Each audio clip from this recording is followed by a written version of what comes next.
conectar, van a hacer una explicación pues también respecto pues a las diferencias y a las semejanzas también entre ambos, entre Swami Prabhupada y Sri Aurobindo, quienes fueron grandes exponentes de la tradición hindú, pero no solo fueron grandes exponentes de la tradición en sí, sino que a la vez también fueron innovadores, cada uno en su campo, y a la vez también decir que ambos también escribieron, o sea, fueron prolíficos escritores, o en el caso de Prabhupada, pues también fue prolífico conferenciante, difusor de las enseñanzas de la tradición Vaishnava, y con lo cual pues es un honor estar aquí en presencia pues tanto de ambos maestros. Para mí son maestros Vicente y Dwarka, como también es un placer estar en el templo Hare Krishna, en el que yo personalmente pues he pasado muchas horas, hace muchos años, haciendo seva y participando de los kirtans, y a la vez también pues como no, pues agradecer también la presencia de la gente. Y así brevemente pues una presentación de Vicente y de Dwarka. Vicente es escritor, es filósofo y también pues es un pensador brillante en todo lo que es hoy día pues el pensamiento no solo pues religioso o espiritual, sino que también pues apunta en sus libros. Por ejemplo, pues tenemos libros como Espiritualidad tan religiosa, tenemos por ejemplo pues esto, ¿no? Pues ejemplos de una espiritualidad que supera el tiempo y apunta pues hacia un ecumenismo de gran amplitud. Y por otro lado tenemos a Dwarka, que es el presidente de la Asociación Hare Krishna de Barcelona, y con quien también hemos estado haciendo directos y explicando pues sobre aspectos muy interesantes, muy importantes de la tradición, tanto en sus conceptos como también en su historia. Así que, bueno, muy agradecido. Y pensaba, para empezar un poco pues esta charla, esta conferencia, este encuentro, pensaba justamente en algo que creo que es relevante, que es que tanto, como he dicho, pues tanto Sri Aurobindo como Swami Prabhupada, ambos parten de una tradición, que es la tradición hindú, y van más allá. Pensando, por ejemplo, pues en el caso de Sri Aurobindo, se formó en Londres, se formó en Inglaterra, se formó de forma también pues a petición de sus padres pues en la tradición, digamos, humanista o tradición laica. Posteriormente pues hubo una iniciación de índole pues sumamente espiritual o dentro de lo que es la tradición hindú, pues, ¿no? De corte pues Advaita, algo que creo que veremos. Y como digo, pues a partir de entonces, ¿no? Inicia toda una prolífica, ¿cómo decirlo? Una prolífica carrera o una prolífica expansión, ¿no? del conocimiento más profundo de la tradición. Pero no solo eso, sino que fue más allá y inició lo que se denomina como el diálogo entre Oriente y Occidente. Y aquí, pues, por ejemplo, pues también con Swamiji lo podemos también observar, aunque siendo pues originario de una familia muy tradicional y muy, digamos, tradicionalista, pero también tuvo, digamos, esta misión o este empuje para ir más allá de las fronteras de India y transmitir el conocimiento, transmitir el mensaje, pues expandiéndolo por todo el mundo, como bien sabemos, a través del movimiento de la conciencia para Krishna. Así que, si os parece, pues vamos a dar paso a este diálogo. Y la primera cosa que podríamos, así como de entrada, yo creo que podríamos hacer es enmarcar pues un poco ambos caminos o ambas perspectivas y cómo de alguna forma pues se van entrelazando, y a la vez yo creo que también hay ciertas diferencias que también será bueno de comentar. Así que, ¿quién quiere seguir? Por favor. Bueno, quiero empezar dando las gracias a Dani, que ha realizado un esfuerzo titánico por conseguir que esto tuviera lugar, así es que muchas gracias, Dani. y gracias a Dwarka también por prestarse y por prestar el espacio, Akasha, en el que va a tener lugar alguna vibración sonora que y gracias también a vosotros que habéis hecho el esfuerzo de venir en una tarde como esta, supongo que dando codazos a los que estaban ahí en el restaurante comiéndose su paella a las 5 de la tarde todavía. Madre mía. Vale, entonces yo no sé si quizás dar 4 pinceladas en mi caso del Sri Aurobindo podría ser un buen comienzo, por no presuponer que todos lo conocéis ya, pero brevísimamente, y así le paso el micro a Dwarka que haga algo parecido. Nace en 1872 y muere en 1950.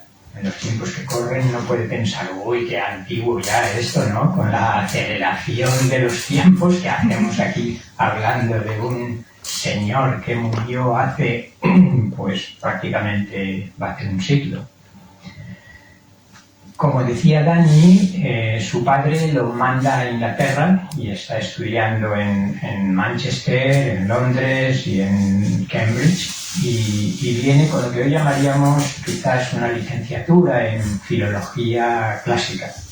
Mientras tanto, él nace en Calcuta. Hay que ver la cantidad de gente relevante en la tradición hindú que nace en Calcuta, es impresionante.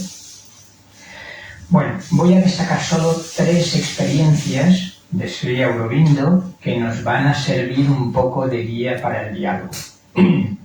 A mí me gusta hablar de los distintos rostros de Sri Aurobindo, porque en un primer comienzo no tiene ninguna preocupación ni religiosa ni espiritual. De hecho, su padre lo manda a Inglaterra para que se aleje de ese hinduismo popular que no le interesa, era médico occidentalizado, su padre. Y allí aparece el rostro poético de Sri Aurobindo. Empieza a publicar poemas y algunos sabéis que una de sus obras más importantes es un magno poema de unas 700 páginas, Savitri, que no tiene desperdicio, y si no lo conocéis ya estáis corriendo a comprarlo cuando salgamos de aquí, porque es una verdadera joya de la literatura universal. Llega a la India, ya en Inglaterra ha tomado contacto con algunos grupos que buscan la independencia de la India, como sabéis en aquel momento totalmente colonizada por el Imperio Británico, y cuando llega a la India empieza a comprometerse políticamente.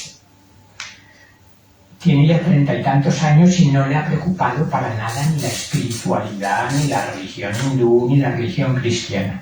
Está defendiendo la necesidad de una rebelión contra los ingleses. Y su hermano le dice, mira, viene un yogi, Vishnu Vaskarle, que puede enseñarte a meditar. ¿Meditar? ¿Qué es eso? Bueno, pero si lo puedo utilizar para combatir a los ingleses, hago lo que sea hasta meditar. Se encierra 3 días con él en un cuarto y aquel se limita a decirle, no, los pensamientos vienen desde fuera de ti, no permitas que entre ningún pensamiento en tu mente. En esos 3 días, dirá más tarde Sri Aurobindo, alcanza la experiencia, yo diría que la realización. No sé si compartimos esta diferencia. Yo por lo menos utilizo experiencia cuando es algo puntual, experiencia de 1000 cosas distintas, experiencia del ser anímico, experiencia del Atman, experiencia del Brahman. Y otra cosa es la realización, entendida como el instalarse, yo no diré definitivamente, pero sí de manera generalizada en esa realidad que se ha experimentado. Él lo va a denominar el Brahman silencioso o Nirvana. Luego desarrollamos esto, pero solo decir que el Brahman silencioso sirve como símbolo, o mejor dicho, es la experiencia cumbre de buena parte de la tradición hindú y especialmente del Vedanta Vaita Shankariano, del que tendremos que hablar luego por partida doble probablemente. Sri Aurobindo se instaló en ese silencio infinito que es la naturaleza profunda del Brahman, de la realidad última, y de hecho dice, en aquel momento no había nada, ni nadie.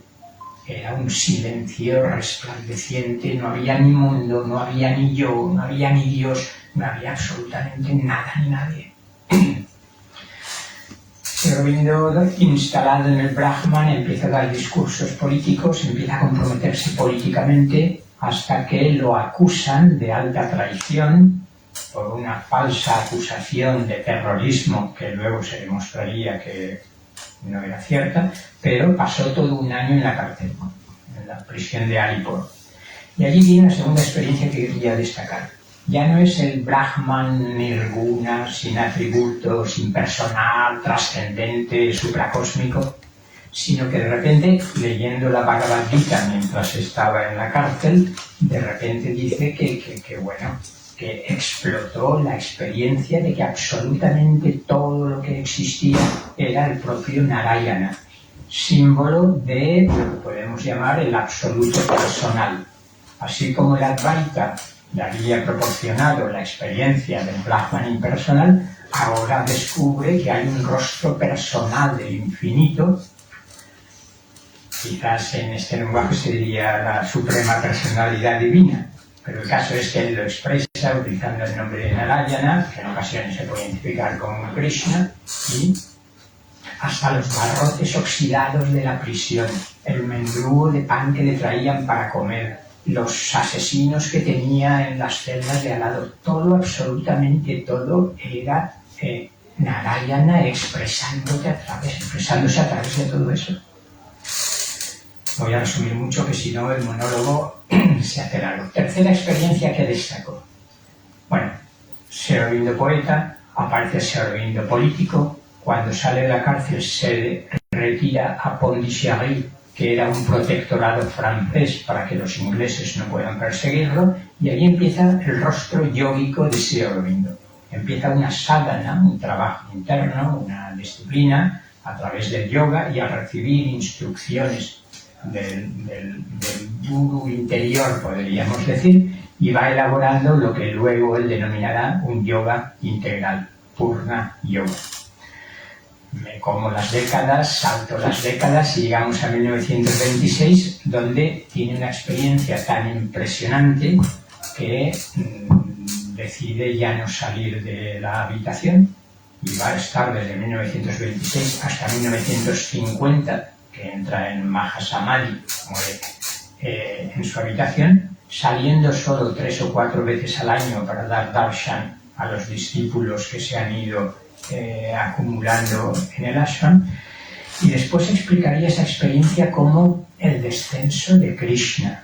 Ostras, ¿qué quiere decir esto? Quizás interpretación lo dejamos para luego, pero veremos que en su concepción de la realidad distingue varios planos de la mente antes de llegar a la supermente, que es su concepto fundamental, y él identifica lo que llama el descenso de Krishna con el descenso y la integración de la conciencia sobremental. Ya sé que esto es un poco técnico, no entro más, simplemente se puede interpretar de muchas maneras, es el descenso de Krishna a su persona.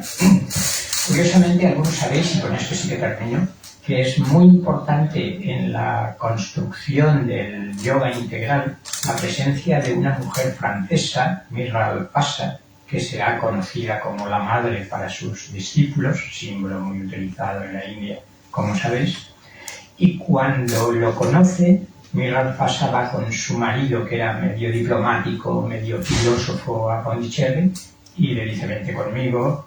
Era la segunda vez que él iba y conoces a un yogi, así, bueno, pues venga, voy contigo.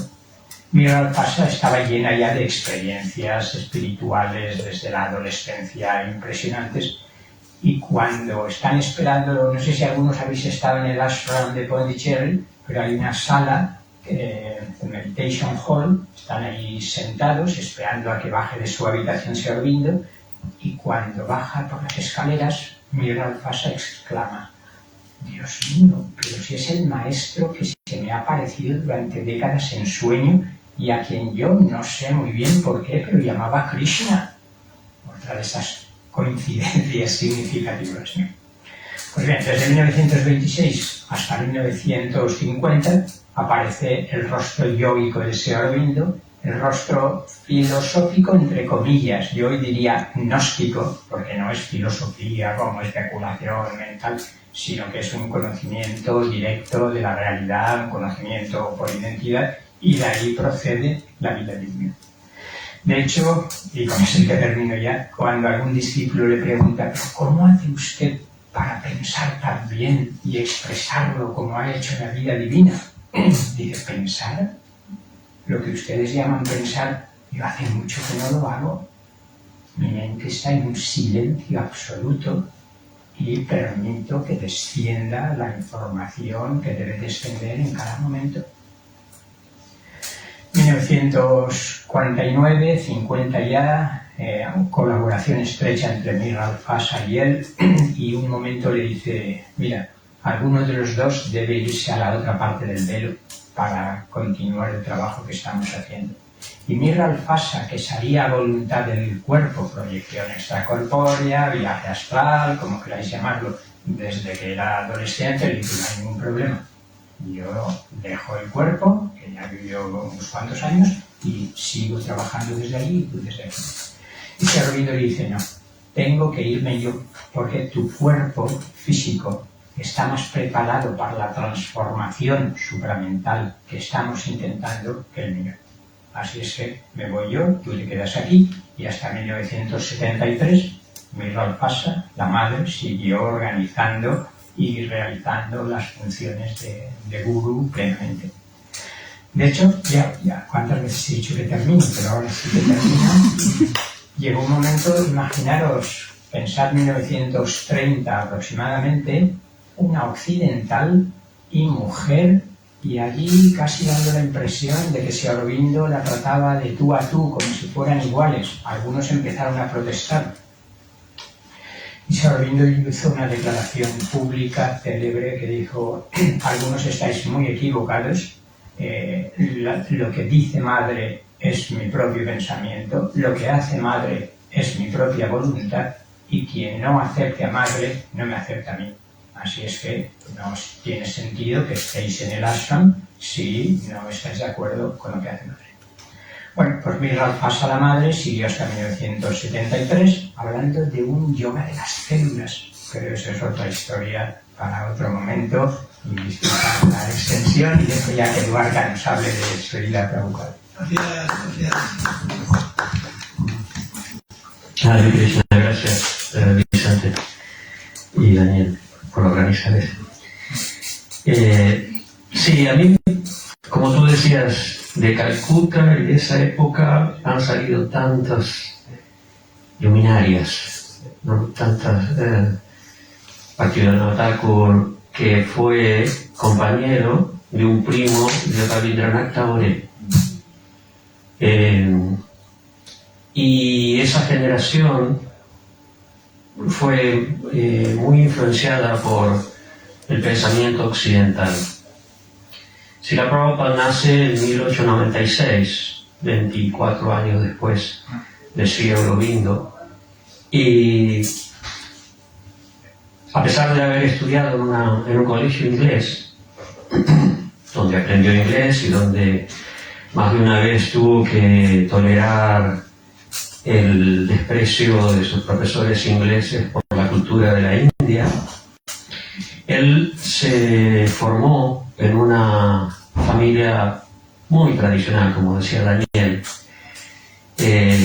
Su padre pertenecía a una familia de comerciantes de oro. Él era un tendero de clase media, ¿no? Pero su familia sí, que tenían, por ejemplo, un templo, y desde los 3, 4 años él iba diariamente al templo a ver las deidades. Y cuando uno de sus tíos quiso enviarlo a Inglaterra, ya para básicamente las mismas circunstancias de Sri Aurobindo, su padre se negó. Su padre dijo no, porque se va a volver un bebedor de alcohol y un perseguidor de mujeres. Su padre era un devoto muy comprometido, que todos los días Prabhupada contaba que cerraba la tienda, iba a la casa y hacía su adoración en el altar a Krishna. Él le enseñó las primeras lecciones de cómo tocar instrumentos devocionales. Después contrató a un músico profesional para que lo formara. O sea, toda el enfoque de su padre en relación con Srila Prabhupada fue que él se dedicara a lo que se dedicó. Y a pesar de esa influencia occidental, él mantuvo siempre ese anhelo, ese apego a la cultura Vaishnava especialmente. Pero lógicamente le pasó algo similar como a Sri Aurobindo. Ese deseo de independencia también prendió en él. Entonces se volvió un gandhiano, un seguidor de Gandhi, y que a sus 24, 25 años estaba comprometido, y no estaba tampoco muy afín, ya había visto muchos maestros y gurus, pero bueno, finalmente un primo lo convence para ir a visitar a un sadhu nuevo que no conocían. Esto fue en 1922, y ahí conoció a Srila Bhaktisiddhanta Saraswati, quien iba a ser su maestro, que apenas lo vio, le dio la instrucción de su vida. Le dijo: ustedes son personas muy educadas, y en particular a Prabhupada le dijo: tú deberías viajar a Occidente y predicar el mensaje del Señor Chaitanya en lengua inglesa.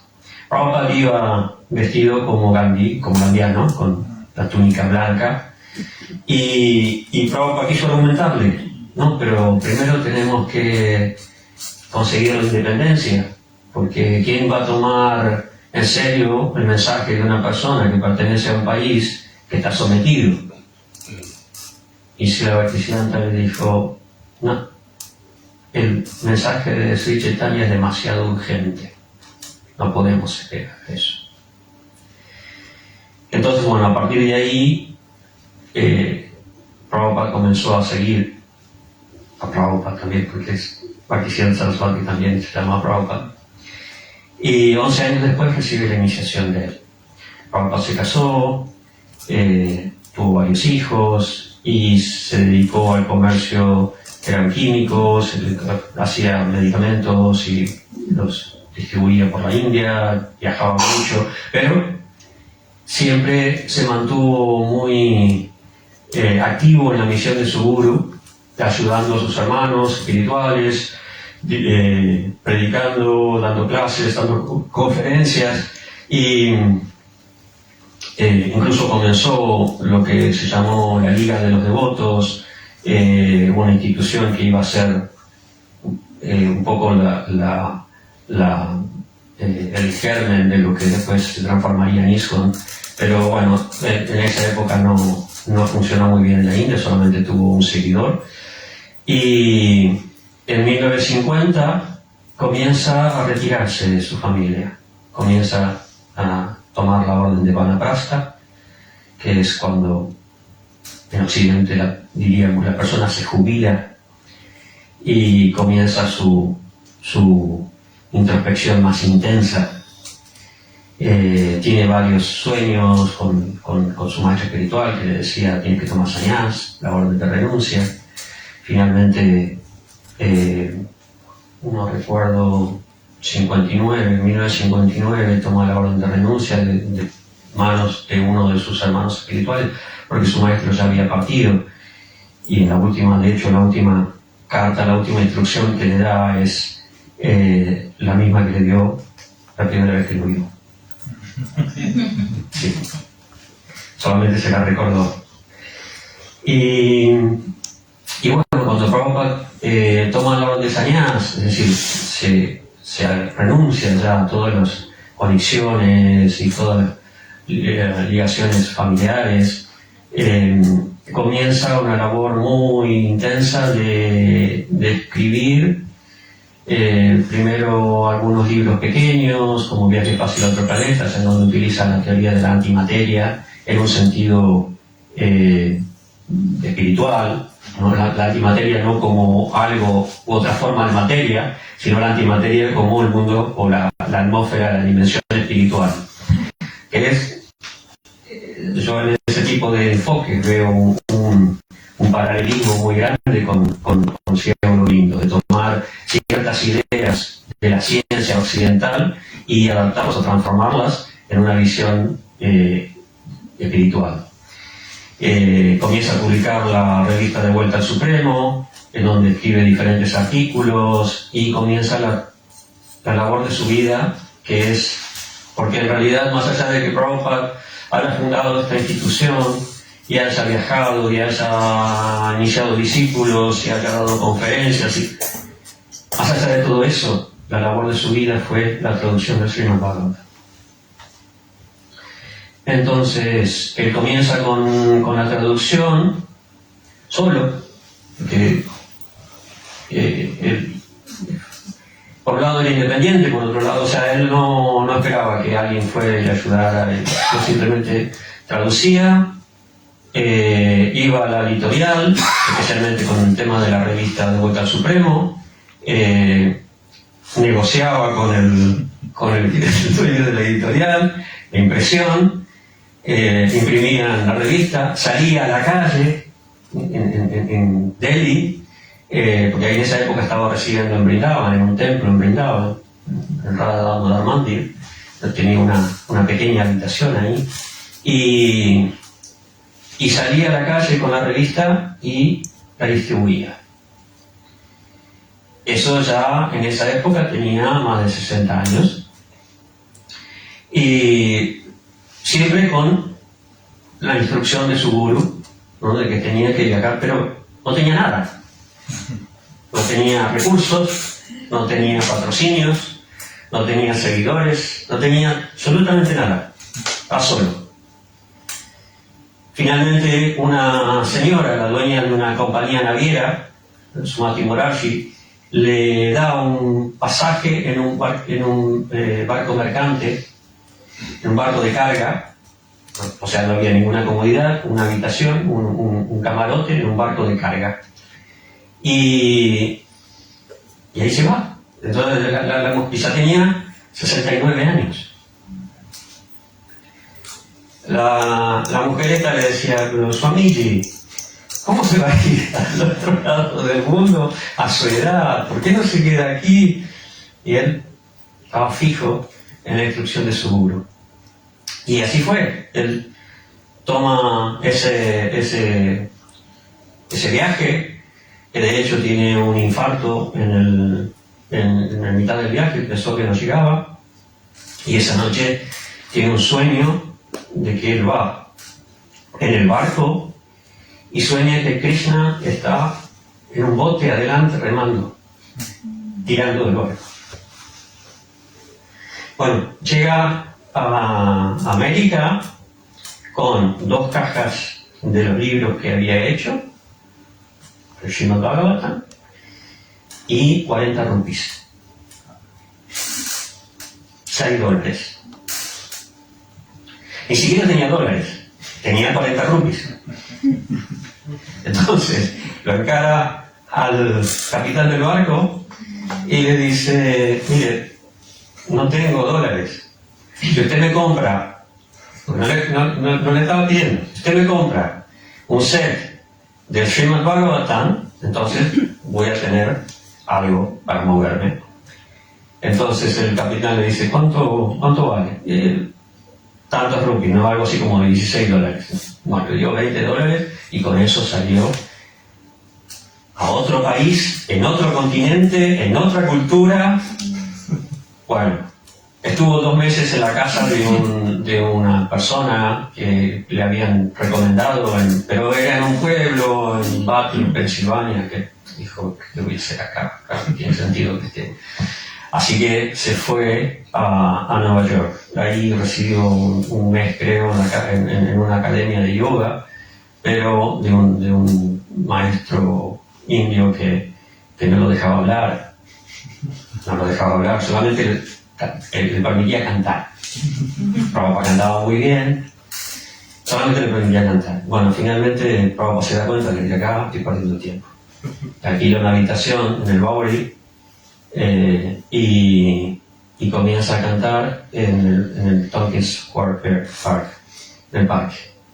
Y ahí, en realidad, comienza esto que nosotros vemos aquí, ¿no? Ahí es cuando sus primeros discípulos y seguidores comienzan a seguirlo.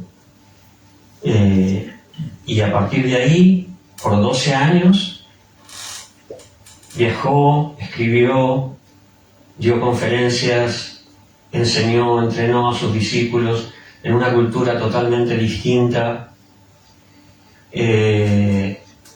lo que después repitieron ellos, y por eso es que nosotros estamos aquí,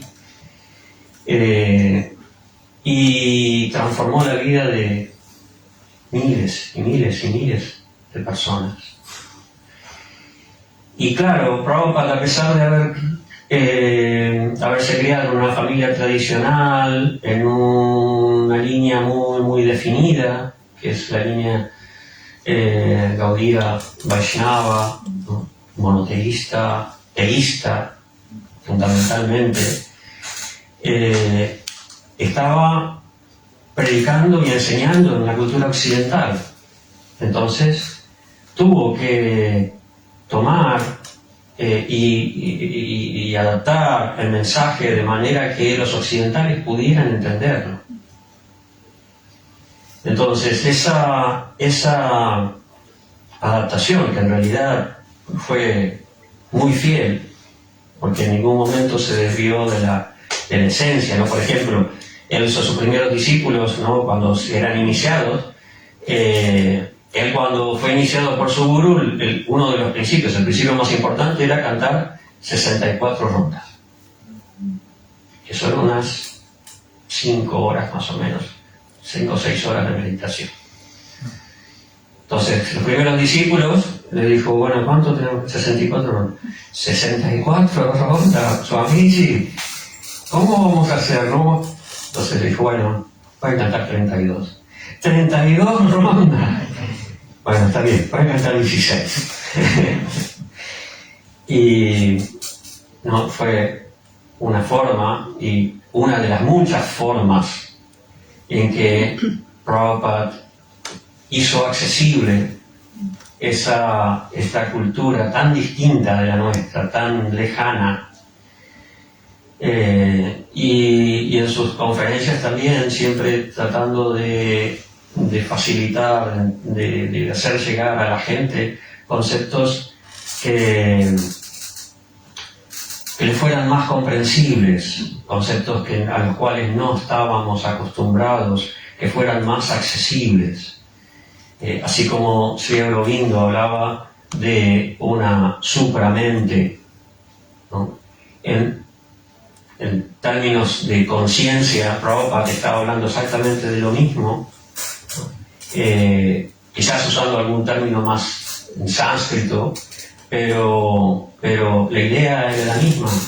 La idea era la de recuperar la identidad espiritual, de trascender la mente normal, ¿no? La mente común, de trascender los condicionamientos de esa mente llena de condicionamientos, de identificaciones, de egos, ¿no? Y llevarla a un nivel superior, a un nivel espiritual. Entonces, si bien Sri Aurobindo está hablando de un Brahman impersonal, que no es el mismo término que habla Shankara, definitivamente. Ahora nos vas a contar cuál es el enfoque de Aurobindo en relación con Shankara. Pero en nuestra tradición, la tradición de Sri Chaitanya, Sri Chaitanya habla de Veda Veda Tattva, Achintya Veda Veda Tattva. O sea, somos personas, individuos, parte de ese todo. Igualdad y diferencia simultánea. Y en el Srimad Bhagavatam, uno de los versos fundamentales en los cuales se basa la filosofía del señor Chaitanya, en el primer canto, dice: los videntes de la verdad han concluido que la verdad absoluta, no dual, muy importante desde el punto de vista del Vedanta, esa verdad absoluta no dual, ¿no?, es Brahman, Paramatma y Bhagavan. Es decir, no son tres, son uno, con tres aspectos diferentes.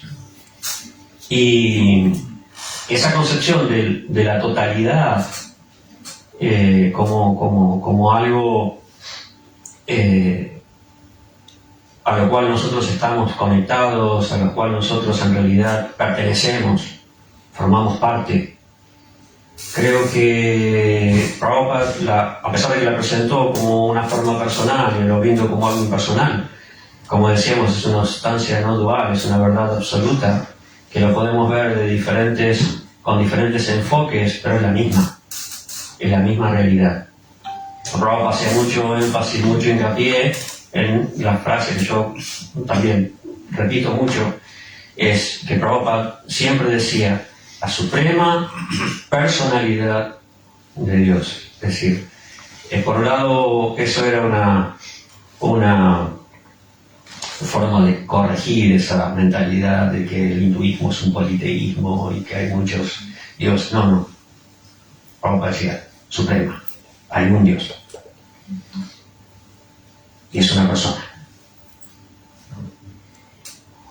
Y claro, en Occidente eso no pega mucho, no cae muy bien, porque tenemos una idea de Dios muy autoritario y un Dios un poco despótico, ¿no? Entonces, no es simpático, ¿no?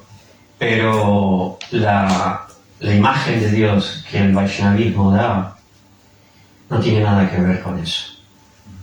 Krishna no es ni autoritario, ni despótico, ni vengativo, ni atemorizante, ni celoso, Krishna es un aspecto de esa verdad absoluta en el cual nosotros realmente podemos encontrar el amor en su manifestación más amplia. Entonces, Prabhupada señalaba mucho esto de la personalidad de Dios, ¿no? Pero en definitiva es Brahman, es para Brahman, es el Brahman supremo. Y en el hecho de que tanto Sri Aurobindo como Prabhupada no rechazan o no niegan el mundo material, yo veo un paralelismo muy importante. Entonces me gustaría que nos hables un poco de eso. Sí, permíteme que haga una reflexión. Bueno, sí. Sí. Muy resumidamente, pero muy brillantemente la explicación, ¿no?, de las trayectorias de ambos maestros. Y tanto en el caso de Sri Aurobindo como en el caso de Prabhupada, tenemos también un eje común, es común, digamos, es el padre de la nación india, que es Gandhi, ¿no? Gandhiji, es decir, esta vinculación, ¿no?, que tanto, que ambos tenían respecto a esto. Y también estaba, a medida que se escuchaba, evidentemente, pues daría para mucho, ¿no?, para muchísimo, pero pensaba, como por ejemplo, pues estamos hablando de dos individuos, a fin de cuentas son dos individuos, cada uno dentro de su trayectoria personal, y cómo estos dos individuos, que aparentemente, pues, es como que uno podría decir, pues uno cerrado en su habitación 26 años, ¿no? 24 años, ¿no? Y el otro se va a hacer las Indias, ¿no? Lo que sería antes, ¿no? Se va, pues, a hacer las Américas, ¿no? Hacia allá con esa fe, con esa absoluta convicción de la palabra de su maestro, y cómo en la actualidad siguen siendo vigentes, pero no solo siguen siendo vigentes, sino que los dos, su propuesta o su mensaje nos proyecta para poder superar muchas de las dificultades o de los retos que se nos presentan pues, hoy día. Y ambos parten pues, de esta tradición. Primero, pues Sri Aurobindo pues, parte de una tradición más laica o más humanista, como hemos comentado, pero luego posteriormente pues, bueno, se sumerge, o sea, llega a lo más hondo de la tradición hindú y la renueva, le da un enfoque, se pone pues, a pelear, para decirlo de alguna forma, con el Vedanta Advaita de Shankara, que es sobre todo, pues, como hemos hablado otras veces, pues, es el que permea básicamente la tradición hindú en cuestión filosófica o en cuestión gnóstica, si queremos, ¿no? Y por otro lado tenemos pues, a Prabhupada, que también de pronto desplaza lo que es, aparentemente a diferencia de Sri Aurobindo, desplaza lo que es el pensamiento, lo que es la elucubración, la teoría, etcétera, y pone de manifiesto, dice, no, o sea, ante el momento que estamos, ante el reto que estamos, ante el momento acuciante, ¿no? que se presenta, tenemos, solo hay una cosa que debemos hacer, que es cantar, ¿no? Cantar el Mahamantra, cantar, ¿no? O sea, y con esto es como que, con esta imagen de Sri Krishna, ¿no? Que es como avatar de Vishnu, es decir, el que mantiene, ¿no? el orden, el Dharma, ¿no? Pues justamente pues es decir, bueno, pues conecta con esta fuente, conecta con la suprema personalidad de Dios, y entrégate, ¿no? O sea, entrégate absolutamente, ¿no? Entonces, esto es algo que quería pues también resaltar como de dos individuos, como lo repito, aparentemente insignificantes, como llevan el mensaje más allá de sus fronteras, y no solo fronteras físicas, sino más allá de las fronteras mentales de Occidente, poniendo pues el énfasis en aspectos sumamente trascendentes, como es el momento presente también, ¿no? Y bueno, eso era un poco lo que quería comentar. Pues vamos un poco a las ideas después de las biografías.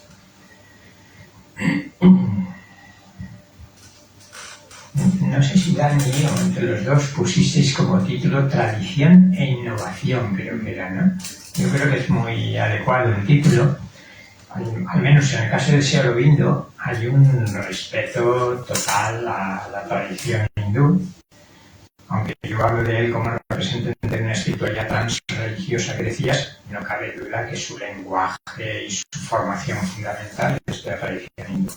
De hecho, tiene comentario a los Vedas, en un precioso libro del secreto del Veda, tiene comentario a las Upanishads, tiene una obra maestra sobre la Bhagavad Gita, tiene otra obra sobre los fundamentos de la cultura india, es decir, que está enraizado. Perdona, el libro del secreto de los Vedas es uno de los que yo uso para estudiar la literatura de que ofrece una hipótesis, yo no sé si totalmente novedosa, pero desde luego no la habitual, ¿no?, entre las habituales. Pero claro, cuando le decían, bueno, pero usted está diciendo cosas que no están en la tradición, ¿qué es eso de una evolución espiritual? ¿Qué es eso de una conciencia supramental?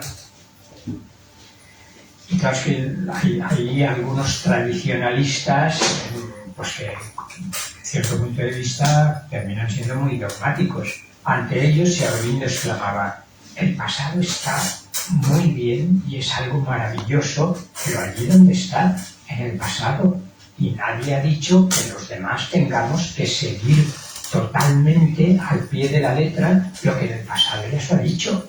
Los sabios, los rishis del pasado nos han dado enseñanzas extraordinarias que compartimos, pero nadie ha dicho, sobre todo desde la concepción evolutiva espiritual que él defiende, que no puede haber nuevos rishis, quizás Prabhupada y Sri Aurobindo podrían ser dos, que desde otra perspectiva aportan cosas nuevas. Por tanto, tradición e innovación. No es cuestión de elegir entre una y otra. Vamos a Shankara y el Vedanta Advaita. Los que estáis aquí, la mayoría probablemente, bueno, no lo sé, no prejuzguemos, pero sabéis que hay una tendencia a identificar el hinduismo con el Vedanta, como si no hubiera nada más en el hinduismo que Vedanta. No, por favor, es una riqueza impresionante. Solo basta mencionar las 6 darshanas, los 6 sistemas o escuelas filosóficos, cada uno con una riqueza impresionante, y el Vedanta es uno de ellos. Pero es que luego la tendencia es a identificar Vedanta con Vedanta Advaita, Vedanta no dualista, que no es la única manera de entender el Vedanta. Ya tradicionalmente hay hasta un Vedanta radicalmente dualista, como el de Madhva, y un Vedanta Vishishtadvaita, un Vedanta no dualista, pero con diferenciaciones más cerca del Veda, Chintya Veda, en el que estarían, yo creo, tanto Prabhupada como Sri Aurobindo. Por tanto, en el hinduismo hay mucho más que Vedanta, en el Vedanta hay mucho más que Advaita, y en el Advaita hay interpretaciones, muchas de ellas experienciales, no solo especulativas, que no coinciden con el Mayavada, la doctrina de Maya, que caracteriza el pensamiento de Shankaracharya, Adi Shankaracharya.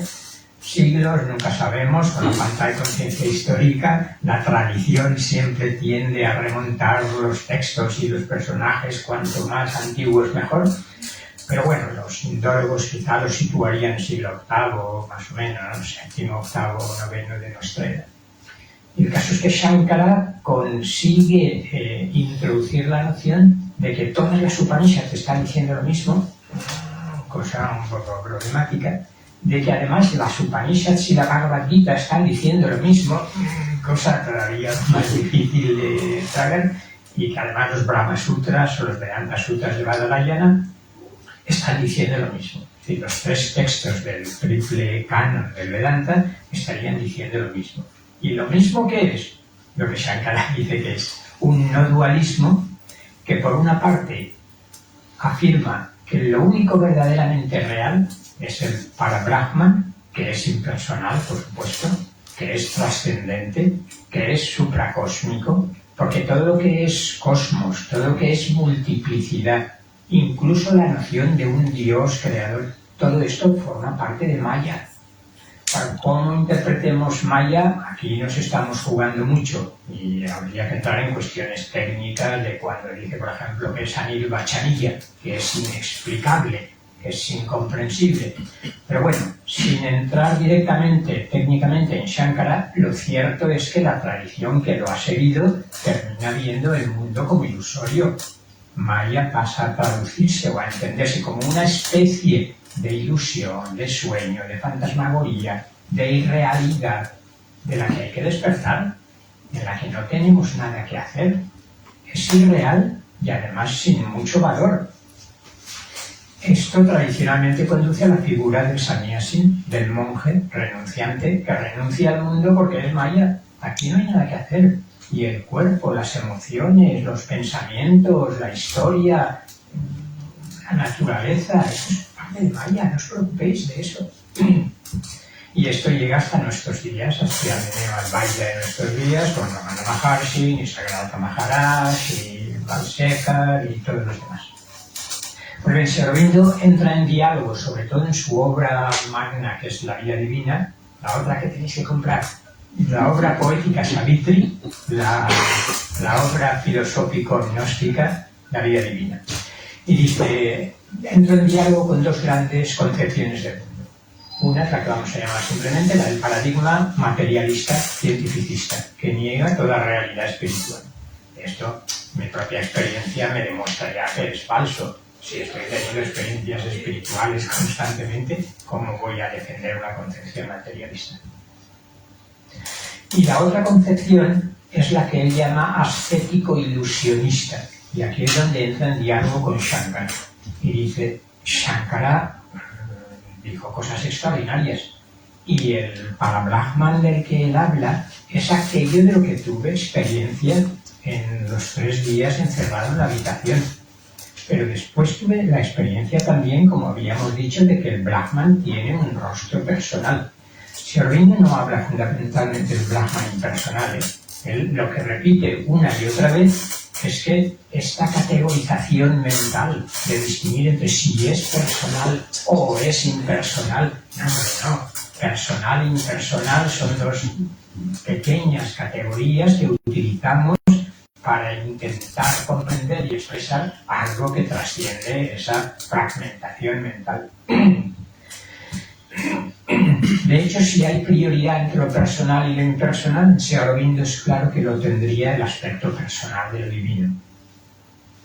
Me llamó la atención cuando creo que es Prabhupada o Chaitanya quien dice, bueno, el aspecto personal no es más que el brillo de la persona divina, ¿no? Entonces, quien sintoniza, quien conecta con el aspecto impersonal que existe, es una realidad clarísima, pero no es lo único, ni quizá lo más importante. En Sri Aurobindo, que va a hablar del yoga integral, es muy importante el Bhakti Yoga. En otra de sus obras fundamentales, la síntesis del yoga, habla de su manera de entender el Karma Yoga, su manera de entender el Jnana Yoga, y termina con el Bhakti Yoga como el camino, digamos, más extraordinario que existe. Y ahí vuelve a repetir, es que claro, desde una concepción impersonalista, ¿qué sentido tienen todas las prácticas espirituales en las que uno se está dirigiendo a una clase de concepto de persona? Es muy peligroso. Decimos persona e inmediatamente estamos visualizando una persona humana con un cuerpo.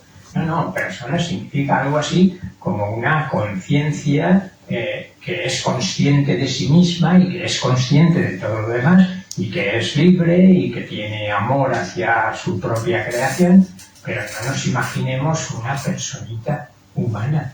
De hecho, el concepto de persona aplicado al ser humano viene después del concepto de persona aplicado a lo divino.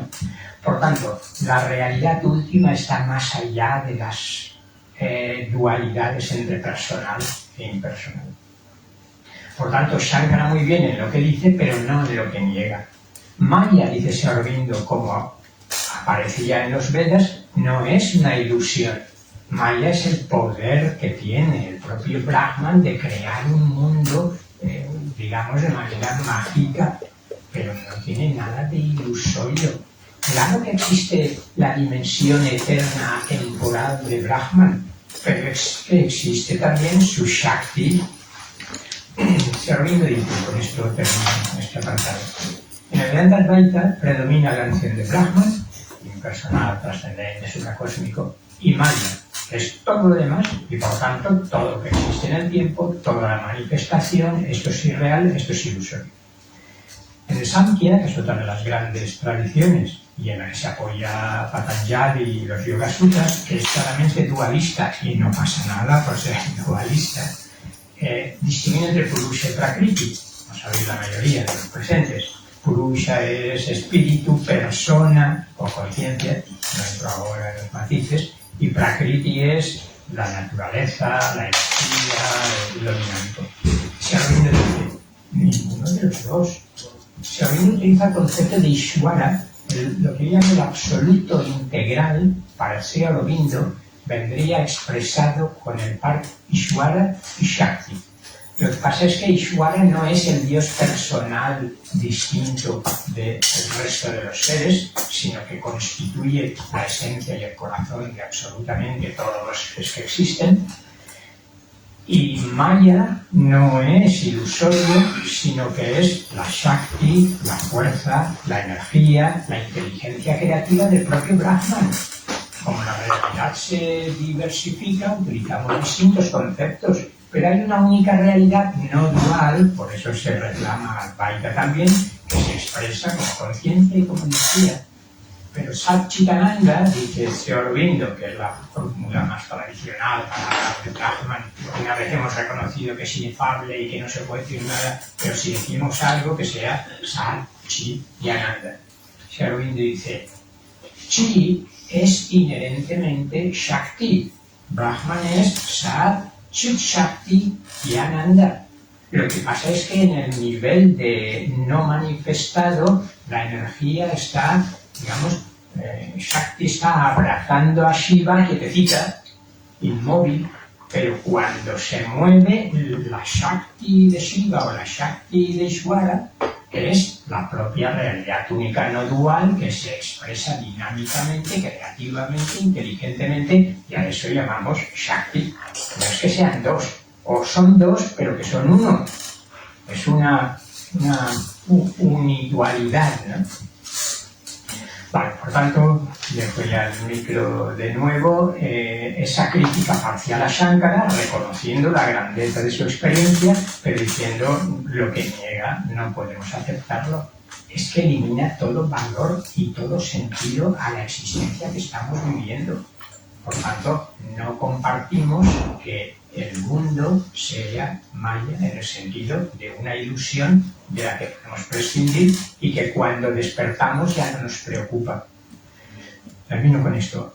Por eso la forma de entender la liberación, moksha, mukti de Sri Aurobindo, es decir, claro que es uno de los valores supremos, pero no queremos liberarnos del cuerpo, liberarnos del samsara, sino liberarnos en el cuerpo, liberarnos en el samsara. Y además transformarlo. Esta sería una de las grandes innovaciones, no es el único. El Tantra, por ejemplo, está en cierto sentido. Pero el objetivo último de nuestro yoga comienza allí donde terminan los otros yogas, suele decirse Aurobindo. ¿Por qué? Porque una vez se alcanza la liberación, queda el camino de descenso. El camino de ascenso para liberarnos, pero el camino de descenso para transformar nuestra mente, nuestras emociones, nuestro corazón, nuestra vitalidad, nuestro cuerpo. Y un tipo de transformación muy específico que es la supramentalización. No sé si tiene sentido entrar en lo supramental más adelante, pero no es cualquier transformación. Es una transformación determinada con un tipo de conciencia y energía que justamente no se habría manifestado, al menos en el planeta Tierra, hasta este momento. De ahí la novedad, la innovación. Y cuando le dicen, pero usted ha hecho un análisis de la Bhagavad Gita tan extraordinario que su yoga es el yoga de la Bhagavad Gita. Dice, no, la Bhagavad Gita es un monumento de una espiritualidad ya relativamente integral, pero en mi yoga hay cosas que no están en la Gita, y esta es una de ellas, por supuesto. Gracias. Es interesante ver a Krishna como el absoluto, porque, claro, uno ve una imagen, lo vemos ahí, diferentes imágenes con características físicas, ¿sí? Y alguien podría pensar, vamos, pero eso es limitarlo, darle una forma. Yo siempre digo que si tiene ilimitadas formas, limitarlo. Si yo sé, y las escrituras me dicen que Dios tiene infinitas formas, el hecho de tener una forma no lo limita, porque tiene infinitas formas. Y lo interesante de las formas del Brahman, que asumen la forma, es que la asume, por un lado, porque su naturaleza es disfrutadora. Es el Purusha, el supremo disfrutador. Y por otro lado, por nosotros. Porque él asume diferentes formas de acuerdo a la devoción, a la conciencia de su devoto. Para Prahlad, él asume la forma de Nrsimha. ¿Sí? Para Valmiki y diferentes, los Dasarat, él asume la forma de Rama. O para Bali, él asume la forma de Vamana. Y así podemos seguir, ¿no? Él se manifiesta en una forma por el deseo de su devoto, principalmente, y lógicamente por su naturaleza disfrutadora. O sea, él asume una forma particular en la que le permita disfrutar una misión, como dice el Bhagavad Gita, para redimir a los piadosos, así como para terminar con los impíos, para restablecer los principios de la religión. Milenio tras milenio yo aparezco. Sí. Perdona. Solo, claro, y esto es lo que lo que nos choca tanto a nosotros, ¿no? A Occidente, es decir, que cómo puede ser que el Supremo tome una forma y esa forma pueda ser infinita, ¿no? O sea, ¿no? Y es algo que, claro, ¿no? Porque nosotros en nuestra tradición judeo-cristiana básicamente solo concebimos una forma, o solo concebimos, digamos, ¿no? Sin entrar en el misterio de la Santísima Trinidad, que esto nos llevaría dentro de la tradición. Pero por de pronto es como decir, bueno, y esta gente, o sea, tienen millones de dioses, o sea, ¿cómo pueden decir que solo hay un Dios? O sea, como, ¿no? Y es algo que rompe totalmente nuestros esquemas. Sí, la antropomorfización de Dios es algo que se ha discutido siempre, especialmente a partir de la tradición griega. Y el problema es que eso, sí, realmente, cuando nosotros simplemente especulamos cómo será Dios, lo antropomorfizamos, lo más probable es que nos equivoquemos, porque nuestra capacidad es limitada. Si yo digo Dios es el ser más antiguo, entonces lo pinto como un viejo, no de barba blanca, me lo imagino así, debe ser viejo y todopoderoso. Entonces, no, Leonardo lo pinta con unos tremendos, no, como que salió recién del gimnasio, ¿no? Claro, en el Brahma Samhita se dice Advaita Nachuta Nanadi Nananta Rupan Adyam Purana Purushan Navayovanancha. Dice, es una persona, Purushan, ¿no? Y es el ser más antiguo, Adyam Purana, ¿no? Pero Navayovanancha, siempre joven, siempre lozano, siempre atractivo, hermoso. O sea, nuestra visión, nuestro concepto condiciona la idea que nosotros podemos tener de Dios, porque Dios no es conocible a través del intelecto, por eso se llama doxoya, no es alcanzable a través del intelecto o de los sentidos, solamente es por revelación. Nosotros podemos conocerlo por revelación. No todos los grandes maestros, rishis y sabios de la antigüedad han tenido revelaciones. Todas las religiones se originan a través de una revelación. Después, como cada uno interpreta esa revelación, ya es otra cosa. Pero no siempre, de acuerdo a su contexto, va a tener una interpretación particular. Pero Dios se revela a través de diferentes momentos y experiencias, ¿no? Por revelación podemos conocerlo solamente. Entonces, eso es, por eso es que Prabhupada insistía en el camino del Bhakti, porque si nosotros queremos conocer a alguien, queremos que alguien se nos revele, me diga cómo es, me muestre cómo es, ¿no? Tengo que agradarlo, tengo que tener una aproximación positiva. No puedo ir inquirirlo, ¿quién eres tú? Y, a ver, ¿cómo eres? Dime, ¿cómo te llamas? Como si fuera un policía, ¿no? Nadie se va a sentir muy inspirado a revelarse de esa manera. Por eso el camino del Bhakti. O sea, en lo que ahorita encontramos Karma, Dhyana y Bhakti. Todos son caminos para Krishna, todos son caminos para cada uno de nosotros, de acuerdo a lo que nosotros queramos. O sea, nuestra naturaleza predominante para seguir. Y en realidad todos son complementarios. Por eso me gusta tanto la idea de Aurobindo del yoga integral. No solamente yoga integral porque los une a todos, sino porque alcanza la integración, bueno, hablando en términos yogianos, esa integralidad, creo que lo llama Aurobindo, ¿no? Es esa fusión o ese desarrollo de la persona íntegramente.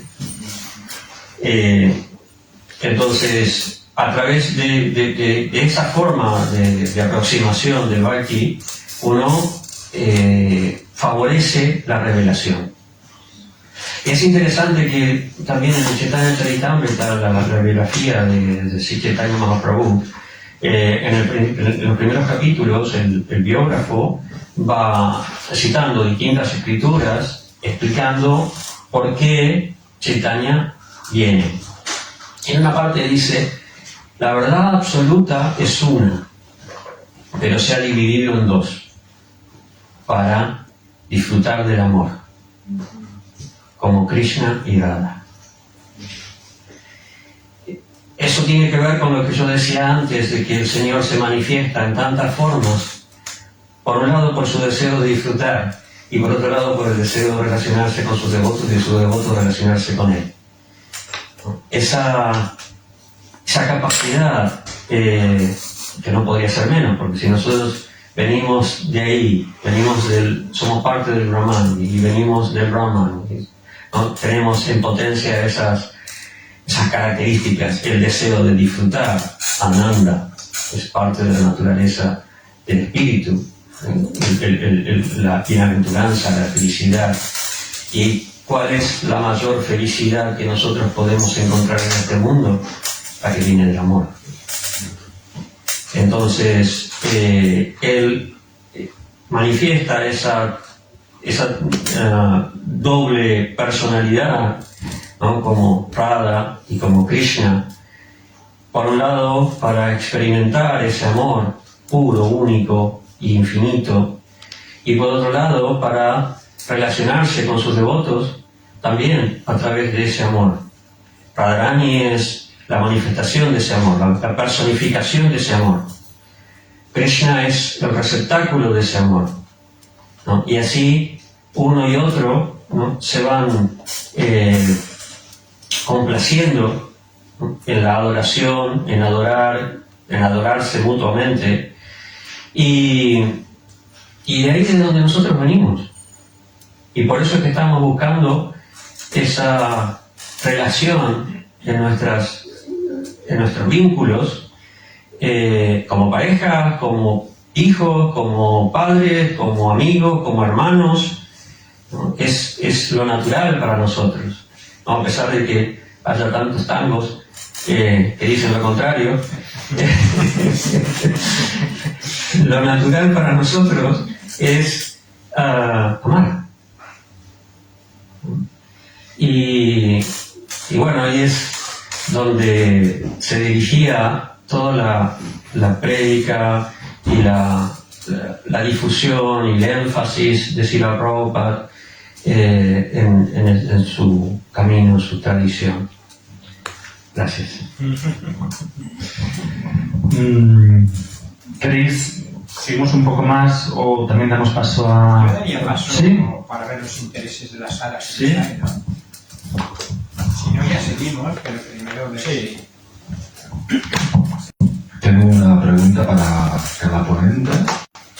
En primer lugar, en relación a Sri Aurobindo, si se podría desarrollar un poquito el descenso de Sri Krishna a través del Guru, y después la relación, me vienen dos preguntas. La relación entre Srila Prabhupada y George Harrison por un lado, y luego quisiera preguntar también, que es pregunta de total, en un fragmento, una porción del Srimad Bhagavatam, no sé si es shloka, ¿es verso o es aforismo? Verso. Nos habla de Kalki Avatar y que nace en la aldea de Shambhala, y parece ser que es el siguiente avatar de Sri Krishna. Si nos pudieras hablar de qué es un avatar exactamente y de este aspecto. 3 preguntas. No. ¿Qué quieres empezar? George Harrison. Vale, cuando Prabhupada comienza su prédica en Occidente, en Estados Unidos, los primeros discípulos, no solamente los enseña y los prepara, sino también que le transmite esa visión de su maestro espiritual, ¿no? De ir a lugares. También, en realidad, estaba un poco en su naturaleza de estos jóvenes, de de compartir eso que estaban experimentando tan nuevo, y el Swami, lo que decía el Swamichi, llevarlo a otro lado. Se fueron a Los Ángeles y ahí conocieron a más gente que también quiso, ¿no? Todos, muchos de ellos hippies que estaban viajando, ¿no? Y hubo 3 parejas que se fueron a Inglaterra. Y ahí usaban la ropa tradicional que Prabhupada les había enseñado, dhoti, la kurta, las devotas de sari, y salían a cantar. Y yo no recuerdo, capaz Gundicha se acuerda, si fueron adrede a la entrada del Abbey Road, ¿no? de los estudios de Abbey Road, o si por casualidad estuvieron ahí. La cosa que se lo cruzaron a George Harrison. Se cruzaron, no me acuerdo si fue George Harrison, se llama Sundar, creo que fue el devoto que lo contactó. Y claro, los Beatles estaban en la búsqueda del espiritualismo hindú. Entonces, bueno, cuando Prabhupada fue a Inglaterra, lo llevaron a conocer, y Prabhupada lo hospedaron en la casa de George Harrison, lo que ahora es el Bhaktivedanta Manor, y ahí, bueno, habló con todos ellos, especialmente con Paul McCartney, George Harrison y John Lennon. Pero Lennon y Yoko Ono estaban en otra frecuencia. Pero especialmente George Harrison se sintió muy, muy inspirado, pero muy... Incluso en un momento él le preguntó a Prabhupada si debía irse a vivir al templo, porque en esa época, algo que permaneció por muchísimo tiempo después, ser devoto de Krishna era vivir en el templo. Para nosotros era así. Después nos fuimos abriendo, en nuestra época sectaria, después nos fuimos abriendo un poco más. Y Prabhupada dijo que no. Prabhupada dijo, no, tú eres una persona muy importante y tienes mucha posibilidad de difundir la conciencia de Krishna a través de tu influencia popular. Y así, bueno, George Harrison lo ayudó mucho a Prabhupada. Él pudo imprimir el libro Krishna, que es un resumen del 10º canto del Srimad Bhagavatam, por la ayuda económica de George Harrison. George Harrison le dio su masía, no sé cómo llamarlo en realidad. Es una especie de, es una especie de masía en realidad ahí, del Bhaktivedanta Manor. Y hizo un libro que los devotos imprimieron con el nombre de George y el mantra, en donde tiene un diálogo con uno de los discípulos, creo que se llama, no recuerdo, con el Swami Guru Prasad, bueno, se me fue el nombre. Uno de los 3 devotos que habían ido a primero a Inglaterra y que lo contactaron, y en donde George Harrison da su interpretación, sus conclusiones, lo que él aprendió en la conciencia de Krishna a través de Srila Prabhupada. Y es una comprensión que cuando tú la lees te das cuenta de que el hombre entendió la filosofía, entendió el mensaje y lo está transmitiendo tal cual. Cuando George Harrison tiene el ataque ese de la persona que entra a la casa y que lo apuñala finalmente, lo primero que hace es refugiarse en el nombre de Krishna. Trata de calmarlo otra vez. Después, antes, él solía ir a Vrindavan y permanecer en el templo de Krishnavaran Mandir, y bueno, un tiempo antes de su partida, él estuvo ahí. O sea, Prabhupada cambió la vida a George Harrison en muchos aspectos, ¿no? Y él tomó la conciencia de Krishna muy, muy seriamente. Después en el shloka, lo que me preguntabas del Kalki Avatar, en realidad yo no soy muy experto en cuanto a Kalki particularmente, no es no es un avatar que bueno, es Krishna, pero Como el avatar del así, futuro, como, así, ¿eh? el siguiente avatar que vendrá. Sí, Kalki es el avatar que está pronosticado para acabar con el Kali Yuga. O sea, cuando el Kali Yuga llega a su punto más denso, ¿no? La degradación llega a su punto más bajo, Krishna viene como Kalki para restablecer el siguiente yuga, que es nuevamente el Satya Yuga, que se dice que el próximo rey del Satya Yuga ya está preparándose en esta realidad. Pero bueno, todavía falta mucho para eso, ¿no? En teoría, según las escrituras, hay un periodo dentro del Kali Yuga, que es un periodo de 10.000 años en el que las personas reviven los valores espirituales del Satya Yuga. Nosotros nos encontramos en ese periodo, comenzando ese periodo, y bueno, podemos estar tranquilos por ahora, porque el pronóstico para la venida de Kalki falta muchísimo, unos 320.000 años, una cosa así. Así que, bueno, tenemos tiempo todavía. Seguiremos aquí, seguiremos aquí. Pensaba justamente en este libro de George Harrison sobre el mantra. Hay una anécdota que cuenta que en un viaje en avión hay un momento en el que el avión pues que empieza pues a tener turbulencias y tal, y en ese momento pues ante ese momento de ¿qué va a pasar? Se puso a recitar el Mahamantra y el vuelo prosiguió. Sí, sí. Con varias guitarras que he visto por ahí podríamos terminar cantando My Sweet Lord o algo así.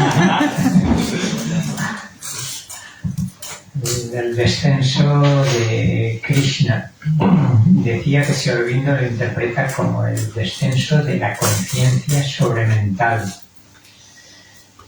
Sri Aurobindo distingue dentro de la mente, aparte de una mente física, una mente vital, la mente intelectual como la conocemos hasta ahora, estaría lo que él llama la mente espiritualizada.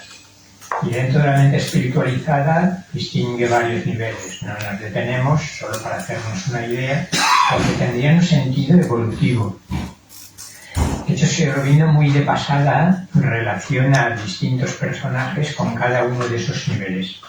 El primer nivel, después de la mente intelectual, sería lo que él llama la mente superior, higher mind. Después viene una mente iluminada, que correspondería, según él, a la realización del Buda. Después viene una mente intuitiva.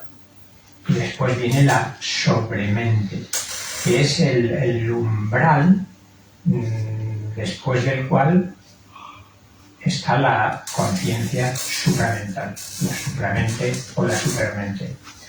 Entonces, la evolución de la humanidad consistiría en ir integrando en este cuerpo físico cada uno de esos niveles y subniveles. Habríamos desarrollado ya más o menos el cuerpo físico. Hace poco ponías en un post, ¿no?, recordando la Lemuria, el emocional en la Atlántida, etc. Esto no pertenece a Sri Aurobindo, pertenece a la Teosofía y a Vicente de Anglada y a Alice Bailey, no nos importa ahora. Pero en el caso de Sri Aurobindo, la evolución nos iría conduciendo a esos subniveles de la mente. Y antes de llegar a la conciencia supramental, la sobremente supone la trascendencia del ego y el descubrimiento de la conciencia cósmica como parte de mi realidad. Entonces interpreto que cuando Sri Aurobindo habla del descenso de la conciencia sobremental, que para él lo identifica con Krishna, es decir, Krishna como avatar habría encarnado la conciencia sobremental. Entiendo, es ya una interpretación, porque dijo poco de esto, simplemente dijo, sí, aquello lo explico un poco cuando se habla del descenso de Krishna, pues el que conozca un poco mi clasificación de los distintos niveles de la mente corresponde al descenso de mi personalidad, transformándola toda ella de lo que he denominado conciencia sobremental. Por tanto, yo lo interpretaría ahí, y claro, teniendo en cuenta que supone un cambio de conciencia tan enorme. Si antes empezábamos distinguiendo entre experiencia y realización, ¿recordáis? Gente como Richard Bucke, que escribió un libro con ese título, Conciencia Cósmica, habría vislumbres o experiencias puntuales de conciencia cósmica. Otra cosa sería instalarse en esa conciencia cósmica como mi propia realidad, ya trasciendo la identificación con el ego y tengo acceso por conocimiento directo, un conocimiento por identidad, no un conocimiento conceptual, representativo, fragmentador de lo que está ocurriendo dentro de esa conciencia cósmica. No permanentemente, obviamente, pero sí cuando quiero buscar y hacer que descienda la información. Entonces yo resumiría diciendo que lo interpreto como el descenso de ese nuevo paso en la humanidad, inmediatamente previo al descenso de la conciencia supramental, que es el descenso de la conciencia sobremental. Ya estos términos confunden. De hecho, el primer traductor no distinguió y tradujo tanto overmental consciousness como supramental consciousness con conciencia supramental, los dos. Pero esa distinción es importante porque había descendido la conciencia sobremental al cuerpo físico, pero faltaría el descenso de la conciencia supramental al físico. Lo que afirman Sri Aurobindo y Madre es que en ellos se habría producido el descenso de la conciencia supramental a nivel mental y a nivel emocional, incluso a nivel vital. Pero que cuando la conciencia supramental intentó encarnarse en el cuerpo físico y en el inconsciente de la humanidad, del planeta, encontró tales resistencias todavía que es como si la luz supramental chocara contra una roca durísima y aquello todavía parecía que no había llegado el momento. Por tanto, paso previo al descenso de la conciencia supramental. Solo, bueno, vamos a sí, luego si acaso ya comento. No, solo preguntar que para todos los caminos, que es una meta, por ejemplo, la de Krishna sería pues conocer a Dios, conocer a Krishna y el amor supremo por Dios o por Krishna. Entonces, ¿cuál sería, digamos, esos pasos para alcanzar la meta de Hare Krishna, el amor puro por Dios? ¿Y cuáles serían los caminos, las prácticas para encarnar la superconciencia en el ser humano? Gracias. Sí, más o menos quería comentar, bueno, quería también incidir un poco en esto que acabas de comentar. El camino para poder alcanzar esa meta del amor puro por Dios, Chaitanya Mahaprabhu decía que en realidad no es algo que tengamos que buscar fuera, es algo que está en nuestra esencia.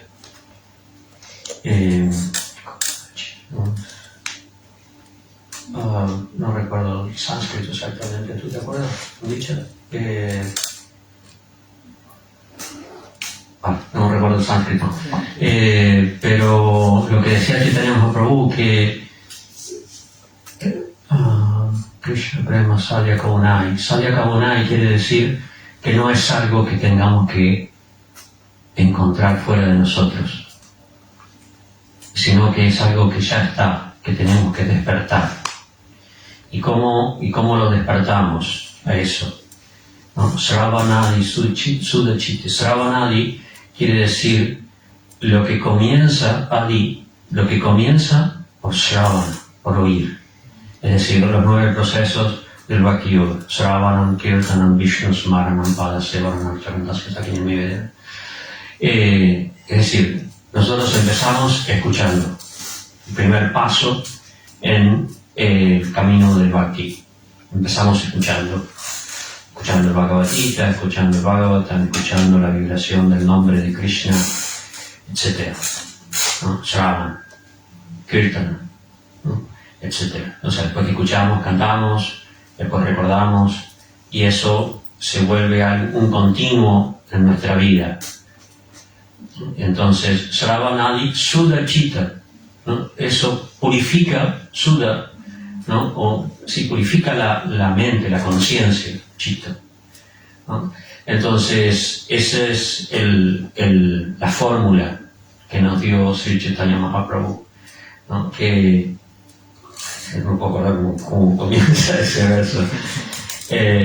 Esa es la forma en la que nuestro bhakti, nuestra devoción se va desarrollando a través primero de escuchar, y a medida que vamos escuchando no solamente el nombre, las escrituras, especialmente el Bhagavad Purana, porque si bien en muchas escrituras se habla de Krishna, ¿no? De diferentes Puranas, el Mahabharata, el Ramayana, en muchas escrituras se habla de Krishna, ¿sí? Pero el Bhagavad Purana es muy especial, porque a diferencia de otras escrituras, el Bhagavad Purana se centra especialmente no solo en la devoción, sino en una devoción completamente desprovista de motivaciones individuales, personales, egoístas, ¿no? O sea, el Bhagavad Purana nos lleva por un camino de un amor completamente desinteresado, totalmente generoso, un amor puro. Y esa es cuando yo hablaba de que Radharani es la personificación del amor, esa es la forma de Radharani, ¿no? El amor que no conoce interés personal, egoísta. Entonces, nosotros, a pesar de nuestra situación actual, de pensar en yo y lo mío, el ego falso, el orgullo, el egoísmo y todo eso, ¿no? En esencia, ¿no? Todos esos condicionamientos, ese ego, todo eso, en realidad es simplemente una manifestación distorsionada de un estado de amor puro interno. Por eso es que se habla tanto de purificar la conciencia, Suddha Chitta, ¿no? Porque en la medida en que nosotros vamos cultivando ese amor interior, todas esas distorsiones van desapareciendo y se va manifestando más lo que naturalmente tenemos dentro, ¿no? O sea, cuando el hijo, después de un tiempo, ¿no? En su adolescencia, puede que esté pensando en sí mismo continuamente.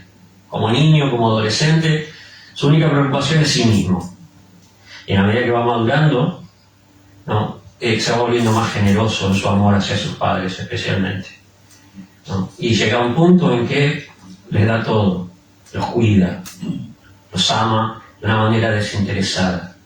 Ese tipo de maduración es la que el devoto trata de cultivar a través de la práctica del bhakti, ¿no? Ese crecimiento interior, ese crecimiento espiritual, hasta que llega a el prapati o la entrega, la rendición completa, con total desinterés. Chaitanya Mahaprabhu decía en su Shikshastaka, en el último verso del Shikshastaka, mi querido Señor, tú eres libre de hacer lo que quieras conmigo. No puedes destrozarme el corazón por no permitirme verte, o puedes abrazarme tan fuerte que me rompas los huesos, ¿no? que me causes dolor. Tú eres completamente libre de hacer conmigo lo que quieras. Aún así, siempre vas a ser mi Señor incondicionalmente. Ese amor es algo que es el objetivo, lo que el devoto busca en su servicio a Krishna.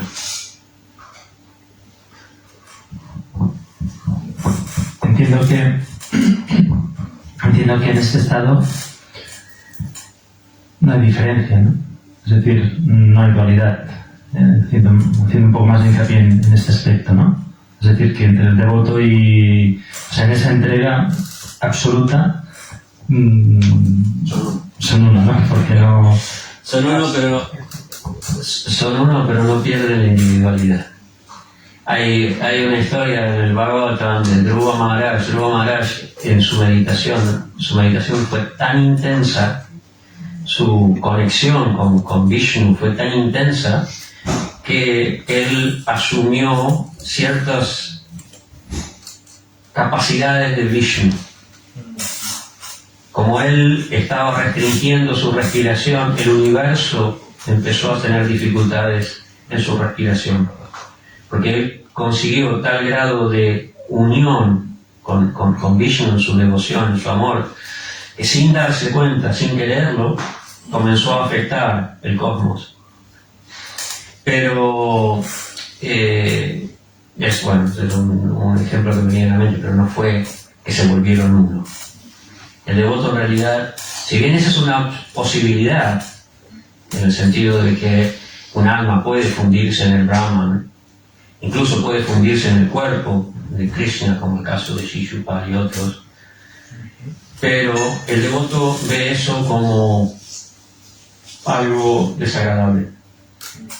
Es decir, perder la posibilidad, la individualidad, no por una cuestión egoísta, sino perder la individualidad le corta, le interrumpe su relación amorosa con Dios. Así como yo decía antes, el Brahman es uno, se separa en dos para mantener esa relación amorosa Radha de Krishna. Bueno, con el devoto es lo mismo. El devoto no quiere fundirse, aunque podría, pero no quiere fundirse en esa realidad impersonal para poder continuar con su servicio eternamente. Claro, y esto, bueno, yo creo que es una pregunta o una reflexión para que podáis responder los dos. De alguna forma esto podría implicar o podría hacer que, esa distinción o ese prejuicio que a menudo se da, ¿no?, en el camino espiritual, y según con quién y según en qué escuela, etcétera, ¿no?, que considera que la realización espiritual siempre, se produce más desde lo mental, o desde el jnana, del jnani. Es el que finalmente accede a lo impersonal, y acceder a lo impersonal se establece en lo no dual o lo adual, y en cambio el devoto, ¿no?, es como por eso de un prejuicio, que se considera que el devoto siempre está adorando una forma externa, ¿no? Y de alguna forma es como que en esa adoración no hay conocimiento de Dios, o sea, hay devoción, ¿no? Esto es algo que no sé si... Él tiene que responder la pregunta. Sí, lo sé. Pero ahora se han acumulado esta y esta, que es fundamental. Pero voy a ser muy breve porque llevamos ya mucho tiempo y quizá aquí empezamos a cansarnos más los oyentes que los que hablamos.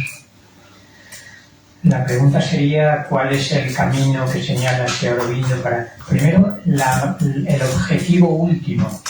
Yo señalaría dos diferencias del yoga integral de Sri Aurobindo con la mayoría de los otros yogas, y aquí podríamos ver en qué medida coincide con el camino de Srila Prabhupada.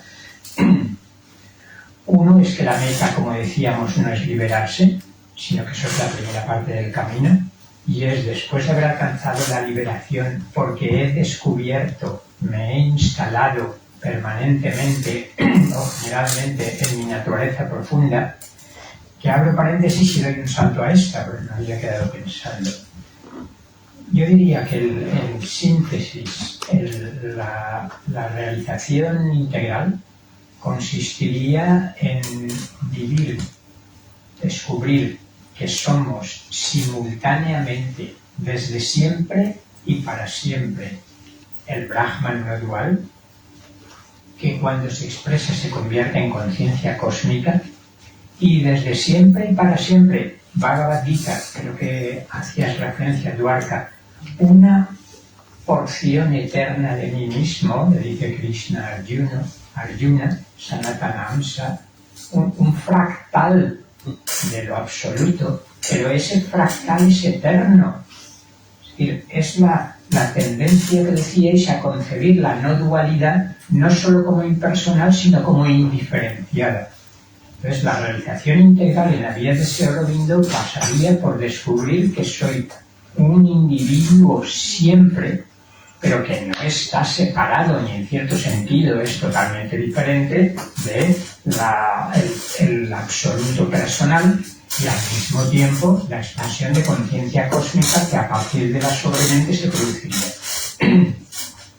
Se ve que de esta manera se acepta el no dualismo, porque mi identidad más profunda es Krishna, es Brahman, es Ishvara. Esa conciencia no dual es mi realidad más profunda, atemporal, antes de la manifestación. Pero cuando esa conciencia no dual se expresa en los distintos planos de la manifestación, en los distintos espacio-tiempos, esa es la conciencia cósmica de Parabrahman. Es el mismo consciente de que su cuerpo es la totalidad de lo que existe. Y la tercera dimensión es descubrir que eternamente y sempiternamente, siempre en la manifestación, soy también un alma individual. No entro en una distinción que hace Sri Aurobindo entre el alma y el espíritu, en su terminología, entre el psychic being y el jivatman. El jivatman es mi individualidad eterna, la porción eterna del absoluto, y el psychic being, a mí me gusta traducir como ser anímico o ser álmico, el alma individual, es la manifestación y la expresión en el tiempo de esa mi individualidad espiritual. Se ve, por tanto, la realización integral consiste en estar viviendo directamente que soy conciencia individual, conciencia universal y conciencia trascendente simultáneamente. Por tanto, en la liberación, y el camino es no solo el bhakti, ni solo el jnana, ni solo el karma, sino que, por sintetizar mucho, lo que Dwarka decía muy bien, la unión del karma y el bhakti se produce en ese movimiento interno de entrega confiada absoluta en la Madre Divina. Sri Aurobindo recupera la noción, digamos, un poco más tántrica de la Shakti como la Madre Divina.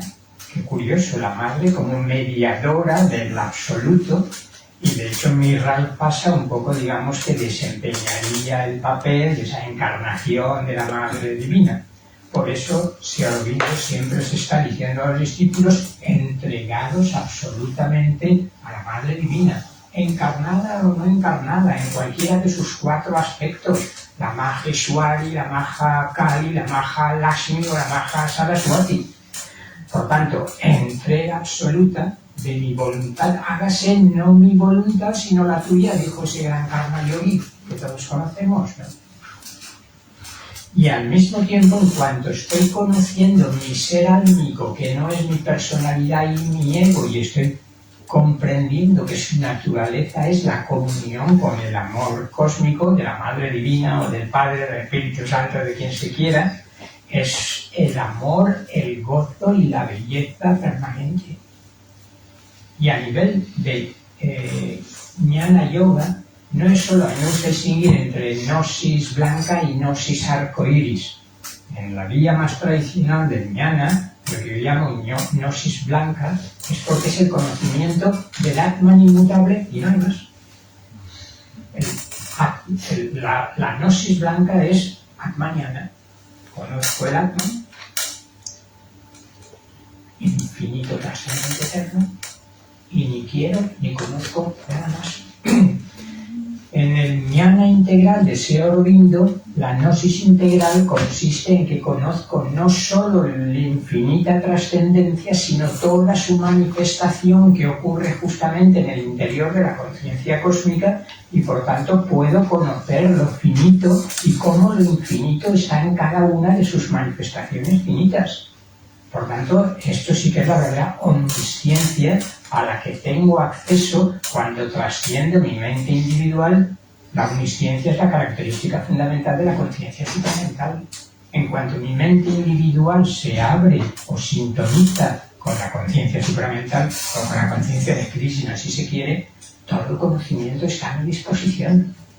Por tanto, el camino de llegada es triple y cuádruple. Podemos añadir el Dhyana Yoga, el Samyasa Yoga y todos los yogas que aparecen en la Gita, pero el camino de vuelta también.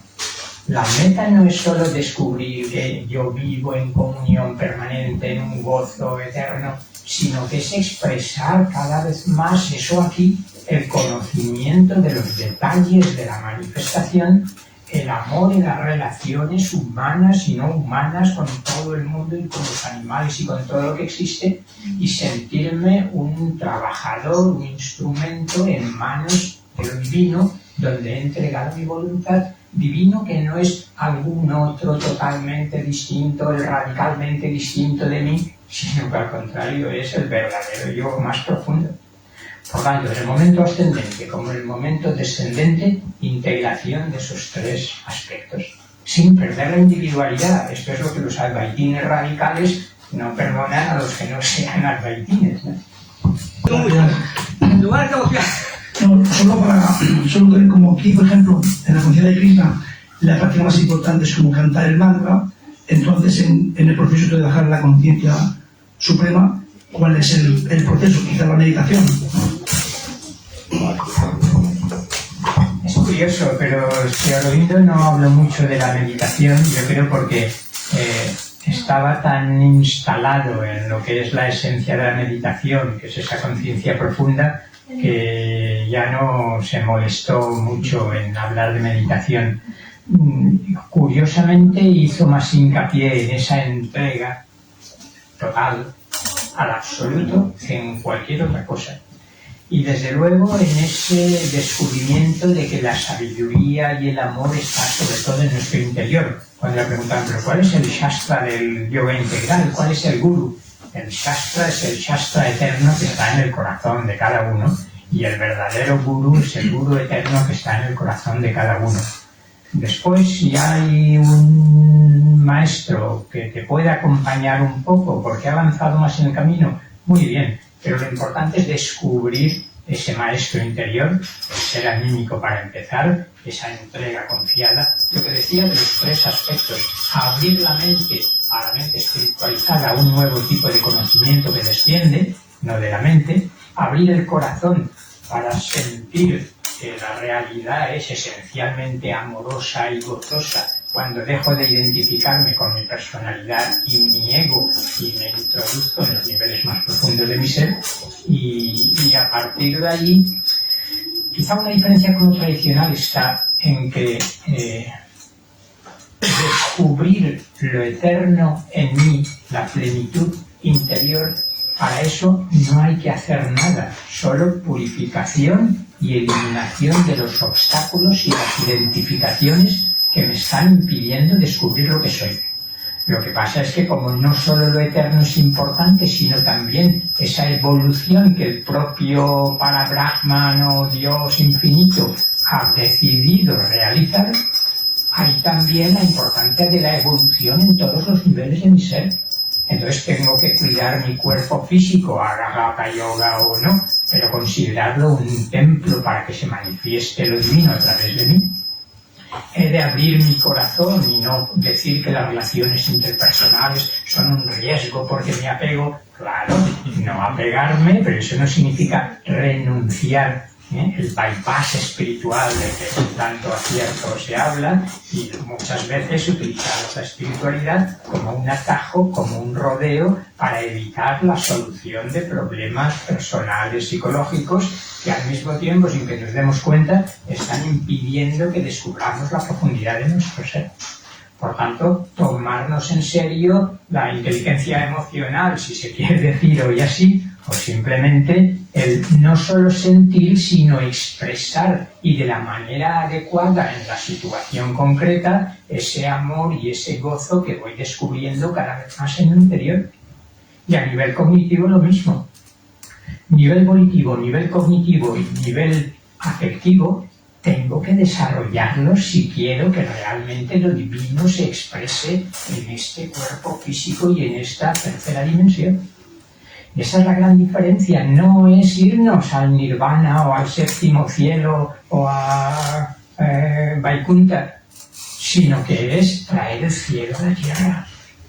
Y para eso me tengo que convertir en un instrumento no solo puro, sino desarrollado, Como veo algún wilberiano por la sala, recordaréis la distinción que cada vez hizo más entre despertar y desarrollo. Una cosa es el despertar a nuestra esencia espiritual eterna y otra cosa es desarrollar las distintas líneas de desarrollo que tenemos.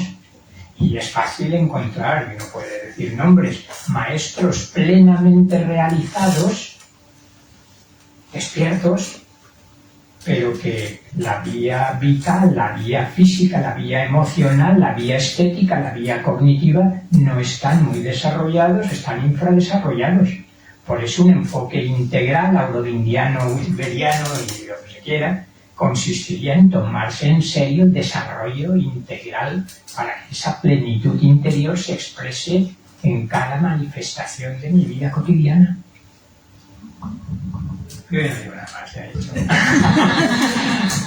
Bueno, con toda esta reflexión estaba pensando yo en, por un lado, un cierto paralelismo con Ramana Maharshi, que decía simplemente besa al corazón, a Hridayam, y así muy rápidamente, con las diferencias que hay, no vamos a entrar ahora.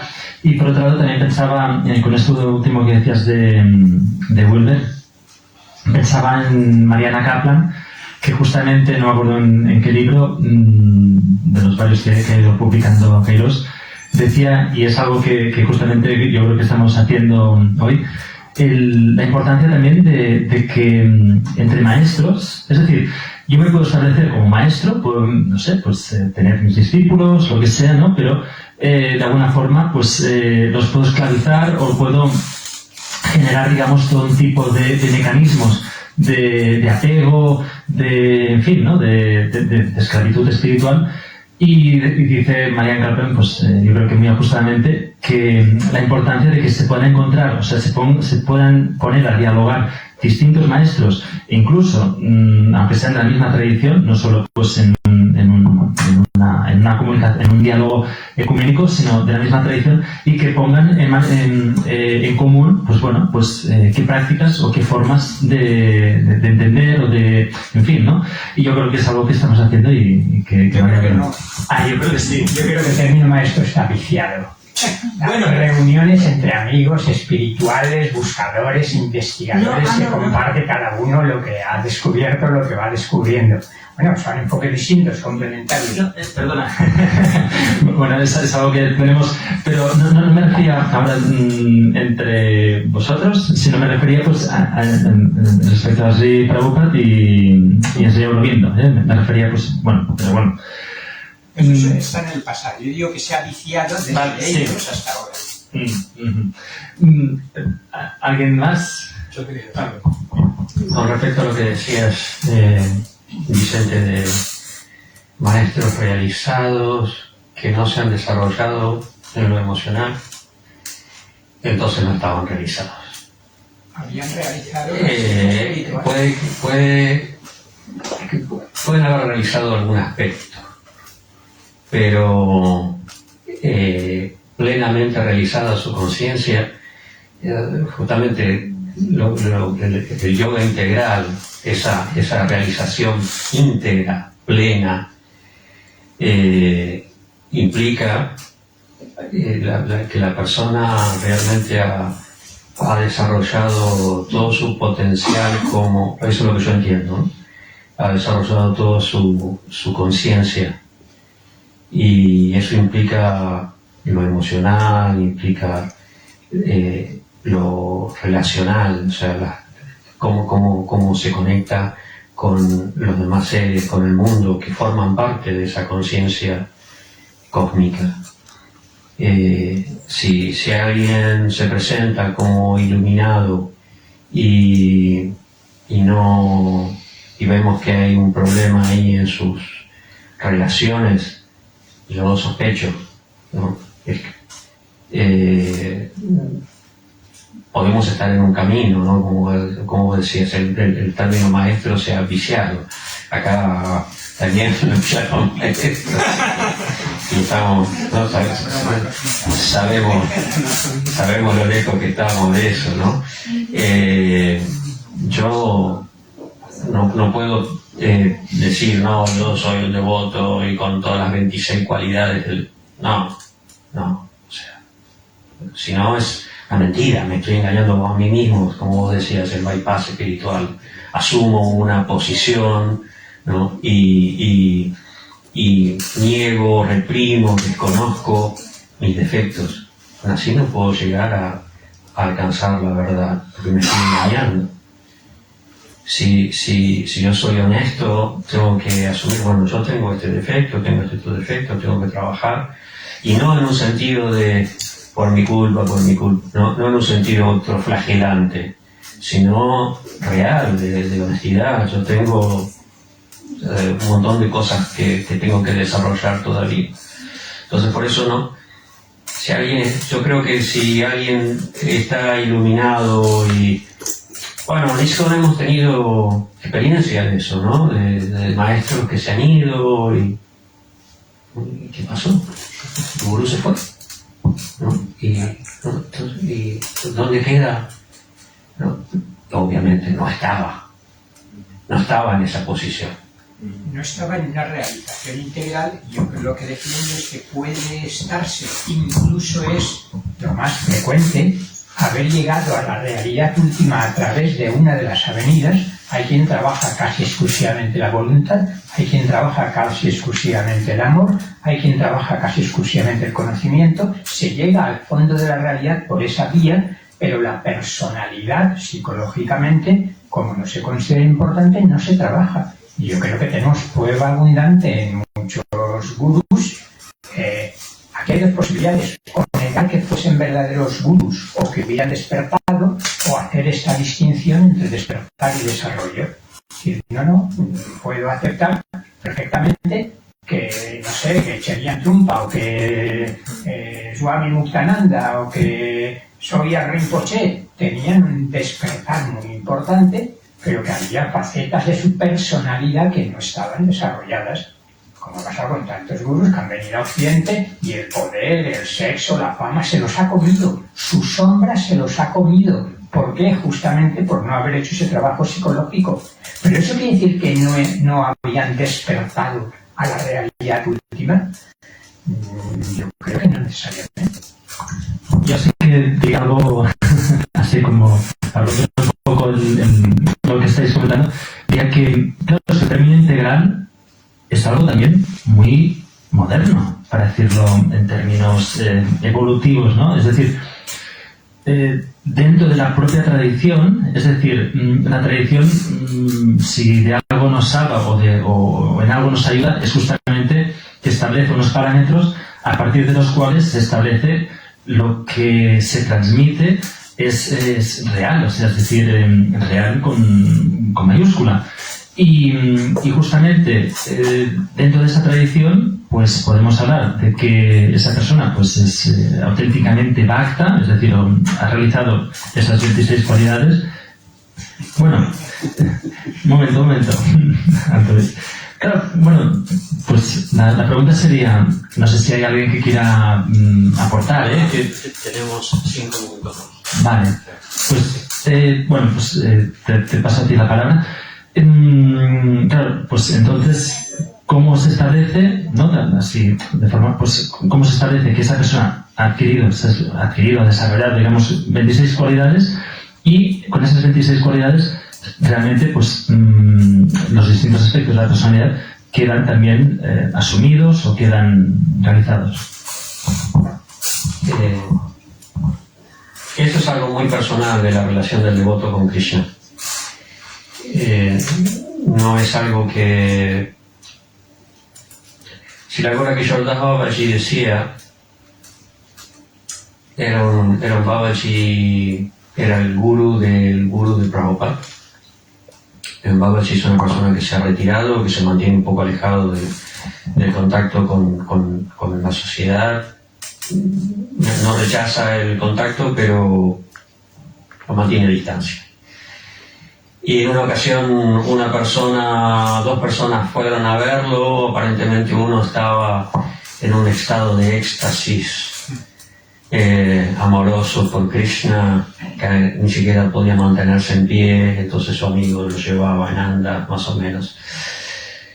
Y le hicieron una pregunta muy de las escrituras, de un tema muy confidencial. Y me acuerdo que yo lo daba así y le dijo, primero que nada tienes que abandonar la compañía de este sinvergüenza, de este farsante. Y después leer y bueno. Y luego le dijo, el devoto esconde su éxtasis espiritual como una mujer casta esconde su desnudez. Prabhupada no hacía exhibiciones de su devoción por Krishna. Alguna vez, en algún momento se emocionó y se quebró hablando y todo quedó en silencio. Cuando Prabhupada volvió a la conciencia, pidió disculpas. Dijo, pero no me pasa seguido, ¿no? Entonces el estado ese de pureza de la conciencia del devoto y su iluminación o su devoción o su amor por Krishna es algo muy personal que no exhibe. Entonces no es algo que nosotros podamos así a la ligera o por la forma en que nos mira o por, no sé, por una cosa externa podamos determinar esta persona tiene esas 26 cualidades. Eso es algo que a lo largo de toda la vida se demuestra en la acción, incluso en la muerte. Ya tenía un profesor de teología que decía, el hombre no es hombre hasta que se muere, porque mientras está vivo se está haciendo. Entonces, si el devoto está toda la vida sirviendo, rendido, entregado, mostrando su humildad, mostrando su sabiduría, mostrando su determinación, su confianza, su compromiso, y deja el cuerpo en ese estado, tal vez uno puede considerar que alcanzó ese estado, pero eso lo sabe solamente Krishna y él. En fin, tenemos ahora una ceremonia y tenemos que terminar aquí. Gracias. Gracias.